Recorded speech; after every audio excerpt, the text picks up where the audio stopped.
કેન્દ્ર શાસિત પ્રદેશ દીવના રોડ રસ્તાથી લોકો થઈ રહ્યા છે પરેશાન. કોની બેદરકારી, કોણ ઘોર નિંદ્રામાં?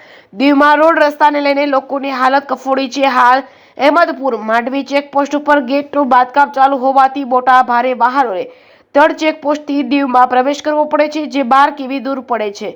તળ ચેકપોસ્ટ ઉપર પસાર થતા દીવના પ્રવેશ દ્વાર પાસે દીવના તળ ચેકપોસ્ટ ઉપર પરમિટ વાળી દારૂ ભરેલ ટ્રક પ્રવેશ દ્વાર પાસે ખૂપી ગયો હતો. દીવમાં મહારાષ્ટ્ર અને દમણથી દારૂ આવે છે અને આવી જ એક દારૂ ભરેલ ટ્રક તળ ચેકપોસ્ટ પરથી દીવ આવતા રોડની નીચે ઉતરી જતા ખૂપી ગયો હતો. સાંજનો સમય થયા અને ટ્રક રોડ ઉપર ફસાઈ ગયો હતો. રોડ રસ્તાને લઈને દીવના લોકોને ભારે હાલાકીનો સામનો કરવો પડી રહ્યો છે. વરસાદને લઈને રોડની સાઈડમાં પાણી ભરાતા ભારે વાહનો ખૂંચી જઈ રહ્યા છે. થોડા દિવસ પહેલા વિદ્યાર્થીઓ ભરેલી બસ દીવ શહેરમાં ફસાઈ હતી. જે કેસ ગુજરાતી સાથે કાળુ આહિર, દીવ.